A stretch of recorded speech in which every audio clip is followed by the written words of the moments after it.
Hey y'all, welcome to Pretty Simple Country Cooking. Okay, so I don't have a big recipe, but a couple days ago, I shared my guilt-free caramel coffee, frozen coffee, okay? And some of you guys said, how'd you make that? So it's real simple and easy, so I want to show you guys. I call it guilt-free because basically everything in it is either sugar-free or unsweetened. So it's all the goodies without the guilt. Let's get started. So I have my little mason jar here and I put some crushed ice in it. You can do crushed, you can do cubed, whatever you prefer. This is the jewel. So my sister-in-law is a type 1 diabetic, so she is all into figuring out the best things for her to try so her life is as normal as it can be.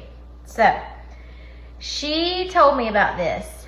So it is, I'm not sure, I think it's pronounced stoke, but it could be stock, stoke or stock. Whatever it is, get you some of this. It is the unsweet black, bold and smooth, low and slow 10-hour brew. Okay, it's a coffee beverage. So give it a good shake like you did, you know. Did I shake it? Let me shake it. Okay. Then you're just gonna pour it in your glass. Y'all don't judge, because I like a lot of sweetener, okay? And I like this International Delight Zero Sugar Caramel Macchiato. Had to look at it to pronounce it. Okay, give it a good shake. It's sugar-free, guys, so y'all can judge if you want to. Put as little as or as much as you like in there. Use my little straw here. I'm gonna leave some space because I like to put whipped topping on the top of mine, and mine is sugar-free whipped cream. This is the Great Value brand. Give it a little and then Skinny Mixes makes all types of things. 0 sugar, 0 calories. Caramel drizzle, salted caramel. And then I'm just going to boop, boop, boop, boop, boop, boop, boop, boop, boop. And there you have it. I mean, let me get some over there. Let's try it. Oh gosh, I don't want to lose it. It's too good to lose.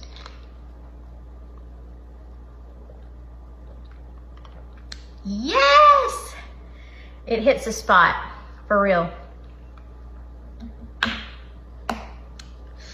It's really bad. I mean, I could almost drink my weight in this stuff. So, if you're looking for a pick-me-up and you don't want all those calories, because you know, those drinks that you buy at the coffee shops and stuff like that, they are so packed with calories.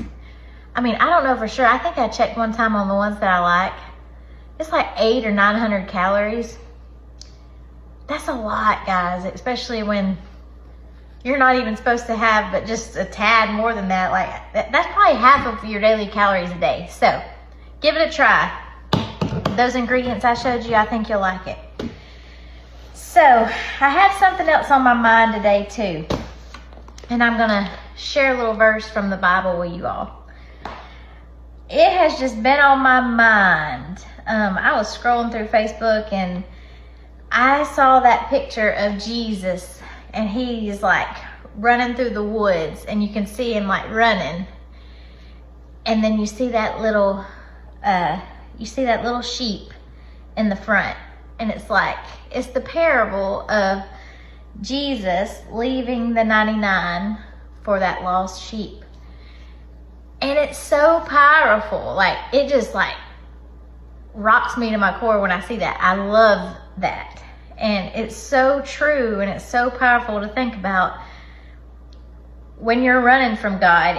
Either you're not saved or you are saved, but you're backsliding. How God sees you where you are, and he still is running after you. You may be running from him, but he's running after you. You are his child. You are his sheep. And that's powerful, guys, that even in the darkest time when you're just messing up, you're doing everything wrong, He loves you. So I just want to read this. This is Matthew 18, I'm going to start at verse 12. So, and this is the words in red. So this is Jesus. This is Jesus talking. So Matthew 18, verse 12. What do you think? If a man owns 100 sheep and one of them wanders away, will he not leave the 99 on the hills and to go look for the one that wandered off? And if he finds it, I tell you the truth, he is happier about that one sheep than about the 99 that did not wander off. In the same way, your Father in heaven is not willing that any of his little ones should be lost. So, I hope that brings you comfort. It brings me comfort. My husband has an awesome testimony. I don't talk about it much on here because it's really not my story to tell, you know, one of those things, but just, he is an example about no matter how far you get, God can bring you home. And so I think about that in my own life with different things. It doesn't have to be something big that you do wrong. You know, we're the one that puts weights on sin.